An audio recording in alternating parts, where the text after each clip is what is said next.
Have you ever bought something new, maybe a pair of shoes, a smartphone, or a piece of furniture, that was so nice it made everything else you own look terrible? Suddenly, that one innocent purchase triggers a chain reaction. You buy a new rug to match the sofa, then a new table to match the rug, then new lamps. You didn't plan to replace everything. You just wanted a sofa. But you fell into a psychological trap that has been bankrupting people for nearly 300 years.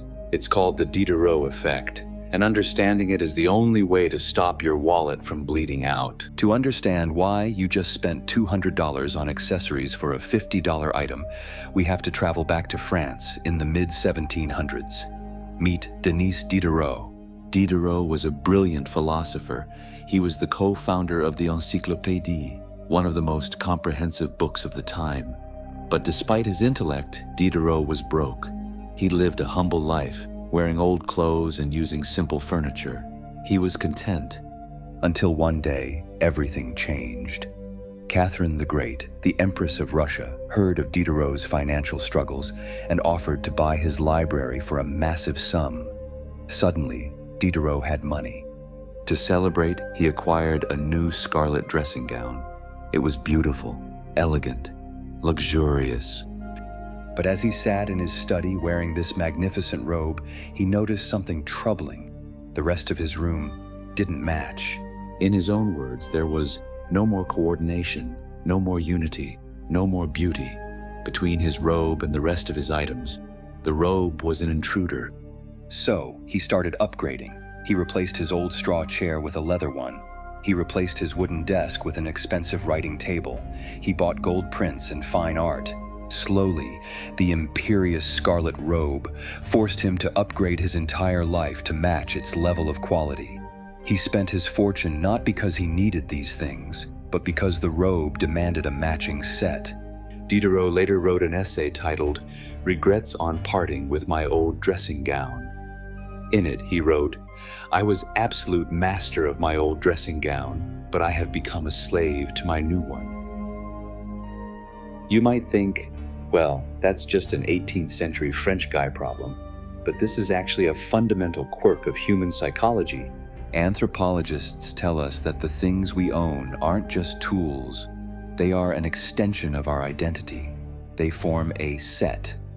Your possessions communicate who you are to yourself and others. This creates what we call a unified whole. Your car matches your neighborhood, which matches your clothes, which matches your job. It's a stable system.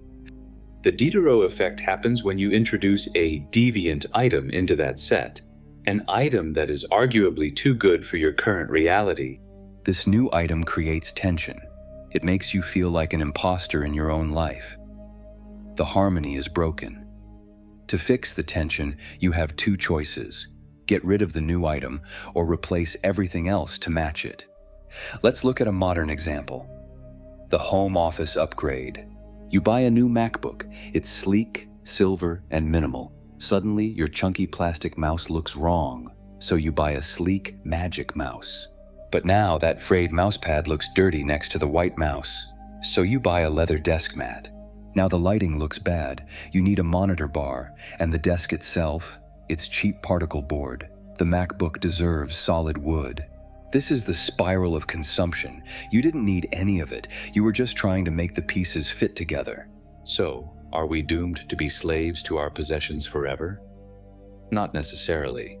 Diderot warned us so we wouldn't make the same mistake. Here is how you can fight back. First, beware the upward spiral. When you are about to buy something significant, ask yourself, is this a standalone purchase, or is this an entry ticket to a new lifestyle?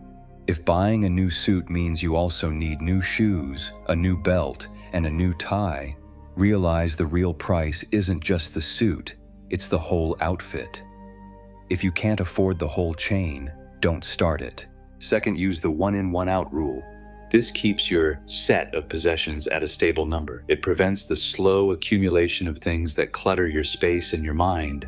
Finally, try to separate your identity from your stuff. Diderot was happy when he was just a philosopher in an old gown. He became miserable when he tried to be the man in the scarlet robe. There is a joy in things that are worn, used, and functional. They tell a story of a life lived rather than a showroom displayed. We often think that the next purchase will finally make us feel complete, that once we get that one missing piece, we will be satisfied. But as Diderot learned the hard way, the perfect setup doesn't exist. There is always a better robe. There is always a better car. There is always a better house. The goal isn't to have things that match perfectly. The goal is to have a life that feels like yours, whether it matches or not. If you enjoyed this explanation, subscribe for more psychology-based money insights.